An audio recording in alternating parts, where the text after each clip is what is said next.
General psychology का paper लेके आया हूं दिसंबर 2025 का। जी हाँ, दिसंबर 2025 का ये सॉल्व पेपर है, क्योंकि 5 साल के सॉल्व पेपर आपने किए बिना जाना नहीं है।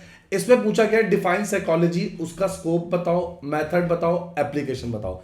बच्चों आप सिर्फ 10-15 मिनट बने रहो, मैं आपको पूरी स्ट्रेटेजी बताऊंगा। आपको असाइनमेंट कहाँ से लिखने हैं, आपको सॉल्व पेपर कहाँ से लिखना है, आपके पेपर में क्या क्या गेस्ट पेपर आते हैं, एक एक चीज बताने लगा हूं।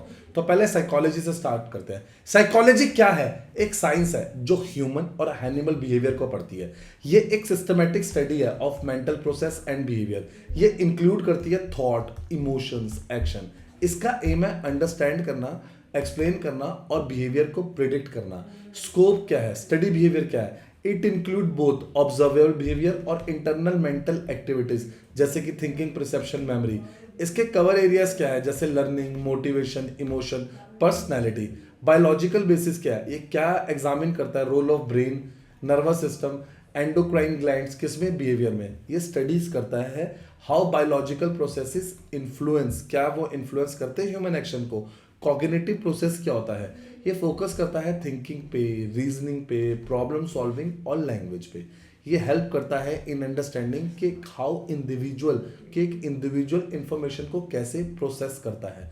डेवलपमेंट अक्रॉस लाइफ स्पैन, ये स्टडीज करता है जैसे ग्रोथ और चेंजेस की, from conception to old stage. ये इंक्लूड करता है फिजिकल, कॉग्निटिव, सोशल और किसकी? ह्यूमन डेवलपमेंट की। जैसे ही आपको क्वेश्चन मिले ना, पहले ना हेडिंग्स लिख लो, social, culture, behaviour, development across life span, cognitive process. इससे ना आपके लिए कुछ चीजें इजी हो जाएंगी। ये एनालाइज करता है कि हाउ इंडिविजुअल, कि एक इंडिविजुअल कैसे बिहेव करता है सोशल ग्रुप में और कल्चरल सेटिंग में। ये इंक्लूड करता है जैसे टॉपिक्स कैसे, जैसे attitude, relationship, social interaction. Methods क्या होती है साइकोलॉजी की? सबसे पहला आता है ऑब्जर्वेशन मेथड। ये इन्वॉल्व करता है वॉचिंग बिहेवियर किसमें? नेचुरल सेटिंग में। ये हेल्प करता है किसमें? अंडरस्टैंड करने में behaviour as it occurs in real life situation. अब ये एक सेकंड बात क्या बोलता है? Experimental method. ये इन्वॉल्व करता है manipulating variables to study cause और उसका इफेक्ट रिलेशनशिप। ये कंडक्ट करता है इन अ कंट्रोल्ड कंडीशन, किसकी? एक्यूरेसी में। सर्वे मेथड आ जाए, केस स्टडी मेथड आ जाए, साइकोलॉजिकल टेस्टिंग आ जाए। अब सर्वे में क्या होता है? क्वेश्चनियर्स और इंटरव्यूज पूछे जाते हैं, ठीक है ना, useful for studying option, attitude और large population. Case study method में क्या होता है? डिटेल स्टडी होती है किसकी? इंडिविजुअल्स की और स्मॉल ग्रुप की। ये हेल्प करता है अंडरस्टैंड करने में कॉम्प्लेक्स जो भी साइकोलॉजिकल फिनोमिना होता है। साइकोलॉजिकल टेस्टिंग क्या होती है? ये यूज करता है स्टैंडर्डाइज टेस्ट की, ताकि मेजर किया जा सके इंटेलिजेंस, पर्सनैलिटी और एबिलिटी। ये इंश्योर करता है ऑब्जेक्टिव और एक अच्छा रिलायबल रिजल्ट, ठीक है। तो एप्लीकेशन पे आते हैं इसकी। पहला है क्लिनिकल एंड हेल्थ फील्ड। ये हेल्प करता है डायग्नोस करने में और ट्रीट करता है जो भी कोई मेंटल डिसऑर्डर होता है उसमें बहुत अच्छी हेल्प करता है। और ये प्रमोट भी करता है किसको? हेल्थ को और इलनेस को आपके बिहेवियरल चेंजेस में लाके। बच्चे बहुत बहुत इंटरेस्टिंग सब्जेक्ट है ये, ठीक है। मैं आपको आंसर्स का ना पैटर्न बता रहा हूं, तरीका बता रहा हूं, लिखने का मेथड बता रहा हूं, ताकि आप आंसर अच्छे से लिख सकें, अच्छे से मेंशन कर सकें। सो एजुकेशन क्या होता है? इंप्रूव करता है टीचिंग मेथड्स और लर्निंग प्रोसेस। ये हेल्प करता है अंडरस्टैंड करने में स्टूडेंट बिहेवियर और learning difficulties. Work and organisation में क्या होता है? ये यूज किया जाता है रिक्रूटमेंट में, ट्रेनिंग में और मोटिवेशन किसकी? एम्प्लॉयज की। ये इनहेंस करता है क्या? प्रोडक्टिविटी और वर्क प्लेस जो भी रिलेशंस होते हैं। ये सपोर्ट करता है स्पोर्ट्स, क्या करता है? ये एथलीट्स को क्या हेल्प करता है? उन्हें परफॉर्मेंस में, उनकी मोटिवेशन में और उन्हें मेंटल स्ट्रेंथ देता है, ठीक है ना बच्चों। ये बहुत जरूरी होता है क्योंकि आज का टाइम ना बहुत कॉम्पिटिटिव है, ठीक है ना, और बहुत स्ट्रेस से हमें डील करना पड़ता है। अब आते हैं, ये हेल्प करता है किस में? हेल्प करता है क्रिमिनल इन्वेस्टिगेशन में। मुझे उस इविल माइंड को समझना है, ठीक है ना, मुझे उनको समझना है, उसका क्या थॉट रहा होगा कि उसने इतना क्राइम किया, उसने मर्डर किया, उसने एक्स किया, वाई किया। पहले ना मैं उनकी साइकोलॉजी समझनी पड़ती है। कई बार ना आपको पता, आप देखना बहुत सारी वेब सीरीज में दिखाएंगे कि आपको ना साइकोलॉजिकल एक पर्सन को चेक करना पड़ता है कि साइकोलॉजिकल उस पर्सन के साथ हम कैसे ठीक कर सकते हैं। ये हेल्प करता है लीगल सिस्टम को इन डिसीजन मेकिंग। ये कैसे हेल्प करता है लीगल सिस्टम को in decision making. Environmental and social area, ये स्टडी करता है इंटरेक्शन किसके बीच में? ह्यूमंस के और इन्वायरमेंट में। ये हेल्प करता है सॉल्विंग इश्यूज लाइक जैसे कोई क्राउडिंग, पॉल्यूशन, अर्बन प्लानिंग, उसमें। मिलिट्री और एविएशन में क्या करता है, फिर से आपकी मेंटल हेल्थ को सपोर्ट करता है और परफॉर्मेंस ऑफ पर्सनल को भी। ये हेल्प करता है सिलेक्शन में, ट्रेनिंग में और आप लोगों की स्ट्रेस मैनेजमेंट में। इजी लगा? देखा हमने कितना स्मूथ, मतलब कहते हैं ना सर आपने जल्दी जल्दी पढ़ाया, बेटा मैं आपको बता रहा हूँ, आपके साथ मिलकर समझ लो, रीड कर रहा हूँ कि जैसे मिलिट्री एविएशन में कैसे काम आएगा। बहुत जर्नल है, क्योंकि इसका नाम ही क्या है। आप पहले ये बताओ इसका नाम क्या है, आपकी बुक का नाम याद है ना, जर्नल साइकोलॉजी, ठीक है ना। कि साइकोलॉजी क्या करता है, बिहेवियर रीड करता है, बायोलॉजिकल बेसिस रीड करता है, डेवलपमेंट आती है, सोशल और कल्चरल बिहेवियर से डील करता है। मेथड्स क्या होते हैं, ऑब्जर्व करना, एक्सपेरिमेंट करना, सर्वे करना, केस स्टडी करना, साइकोलॉजिकल टेस्टिंग। अब इसको कहाँ अप्लाई कर सकते हो, क्लिनिकल और हेल्थ फील्ड में आप इसे अप्लाई कर सकते हो, एजुकेशन में आप इसे वर्क में अप्लाई कर सकते हो, स्पोर्ट्स में अप्लाई कर सकते हो, क्रिमिनल फाइंडिंग में अप्लाई कर सकते हो। बहुत स्कोप है, बहुत बहुत स्कोप है। सर इसका लेटेस्ट पेपर दिखाओगे? अरे ये तो नोट्स खुल गए, मैं आपको लेटेस्ट पेपर दिखाता हूँ। सर नोट्स भी बना रखे हैं? बिल्कुल हाँ बच्चे, आप बिल्कुल नोट्स बना रखे हैं। दिसंबर 25 का 3 आवर्स का 100 मार्क्स का पेपर देखेंगे। 5 क्वेश्चन अटेम्प्ट करने हैं, at least 2 from each section. 400 marks के आप देख रहे हैं क्वेश्चन। देखिए फिर से बोल रहा हूँ, 5 साल के पेपर करे बिना नहीं जाना है। एटलीस्ट 5 साल के पेपर हमें करने ही करने हैं, ताकि मार्क्स हमें बहुत अच्छे मिल सके। क्लियर है बच्चे? देख रहे हैं? सर इसका हिंदी मीडियम भी है? हाँ बच्चे हिंदी मीडियम भी है, आराम से देखेंगे, आप देखेंगे आराम से, हिंदी मीडियम में भी है पेपर। ठीक है बच्चों, आगे बढ़ते हैं। सर आपने कहा था नोट्स भी दिखाएंगे, ये देखो हमने क्या किया, आपकी बुक कोई की 400-500 पेजेस की, हमें कोई लेना देना नहीं। हमने क्या किया, गेस्ट पेपर बनाए।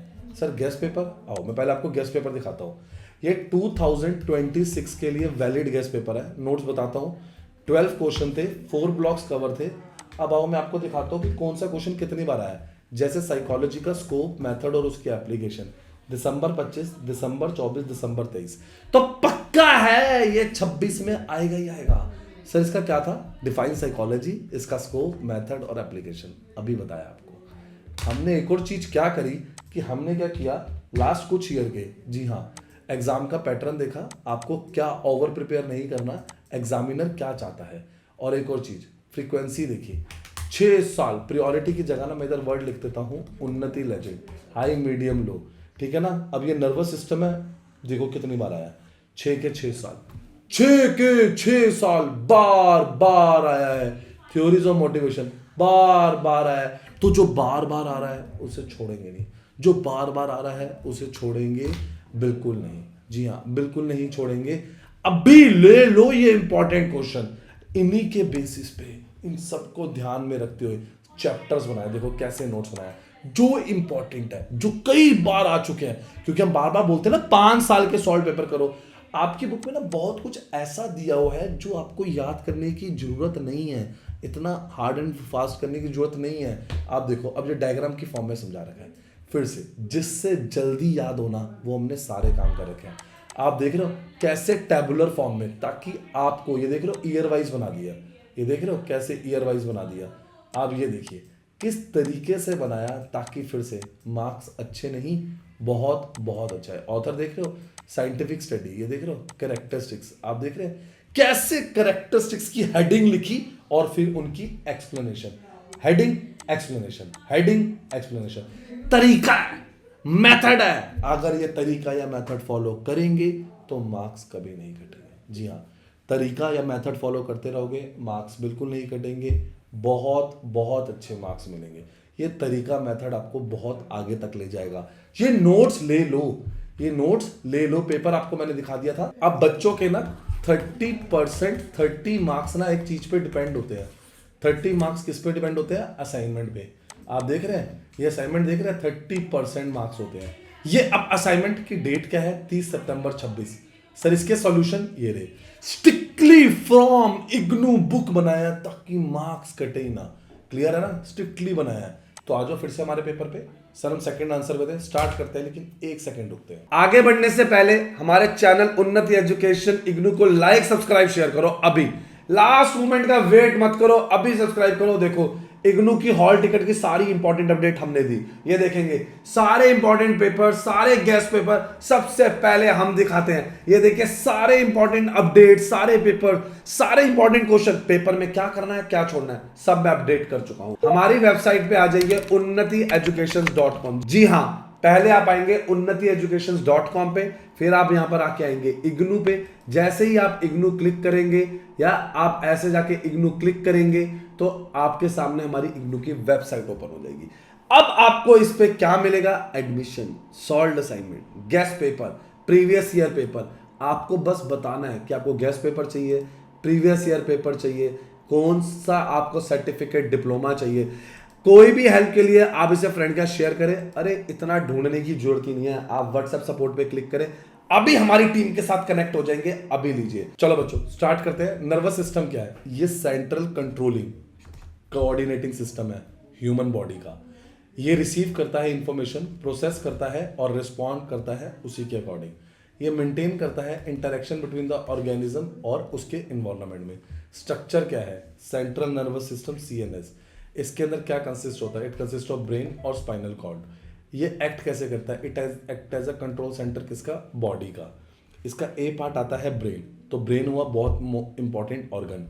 Thinking, reasoning, memory, emotion, decision making सब इसी से आता है। ये रिसीव करता है सेंसरी इंफॉर्मेशन और सेंड करता है एप्रोप्रिएट रिस्पॉन्सेस को। स्पाइनल कॉर्ड में आते हैं। ये एक लॉन्ग सिलेंड्रिकल स्ट्रक्चर है जो किससे कनेक्ट है? ब्रेन से कनेक्ट है। ये हेल्प करता है इन ट्रांसमिटिंग मैसेज बिटवीन ब्रेन और बॉडी में। ये ऑल्सो कंट्रोल करता है रिफ्लेक्स एक्शन। ये क्विक है और ऑटोमेटिक रिस्पॉन्स है। अब आते हैं PNS पे, पेरिफेरल नर्वस सिस्टम। ये क्या कंसिस्ट करता है? Of all the nerve outside the brain और स्पाइनल कॉर्ड। ये कनेक्ट करता है CNS को किससे? डिफरेंट बॉडी पार्ट से। सोमेंटिक नर्वस सिस्टम, ये कंट्रोल करता है voluntary movement of the body को। ये कैरी करता है सेंसरी इंफॉर्मेशन ब्रेन में और मोटर कमांड करती है मसल्स में। Example walking, writing, speaking. अब आते हैं ANS में, ऑटोनॉमिक नर्वस सिस्टम। ये कंट्रोल करता है इनवॉलेंटरी फंक्शन जैसे कि हार्ट बीट, डाइजेशन, ब्रीदिंग। ये ऑपरेट करता है ऑटोमेटिकली विद कॉन्शियस कंट्रोल। अब आते हैं division of automatic nervous system. सबसे पहले आता है सिंपैथेटिक नर्वस सिस्टम। ये प्रिपेयर करता है बॉडी को इमरजेंसी सिचुएशन के लिए। ये नोन करता है एज द फाइट और फ्लाइट सिस्टम। ये इंक्रीज करता है हार्ट रेट, ब्रीथिंग और एनर्जी सप्लाई को। ओके, पैरासिम्पैथिक नर्वस सिस्टम, ये हेल्प करता है बॉडी को रिलैक्स करने में और एनर्जी कंजर्व करता है। ये नोन एज द रेस्ट और ये डाइजेस्ट सिस्टम है। ये स्लो डाउन करता है क्या? आपका हार्ट रेट और प्रमोट क्या करता है? डाइजेशन को। Basic unit of nervous system क्या होता है? न्यूरॉन होता है। न्यूरॉन क्या होता है? स्ट्रक्चरल और फंक्शनल यूनिट है किसका? नर्वस सिस्टम का। ये रिस्पॉन्सिबल है ट्रांसमिटिंग किसके लिए? नर्व्स पल्सेस के लिए।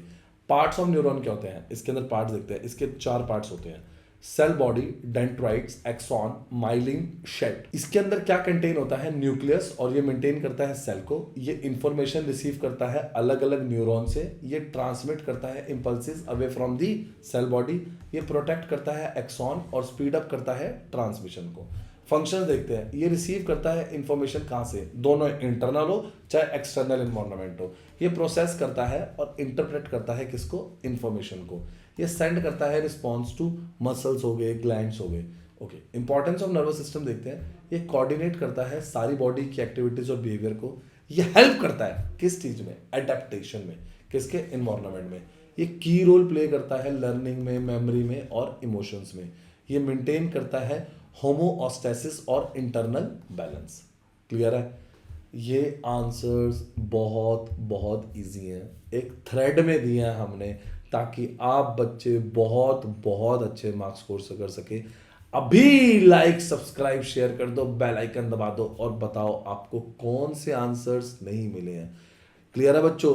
ऐसे आंसर्स 5 साल के सॉल्व पेपर इंपॉर्टेंट क्वेश्चन आपको कहीं से नहीं मिलने वाले। अभी ले लो, चाहे वो असाइनमेंट हो, चाहे गेस्ट पेपर हो, चाहे 5 साल के सॉल्व पेपर। उन्नति एजुकेशन, वन स्टॉप सॉल्यूशन।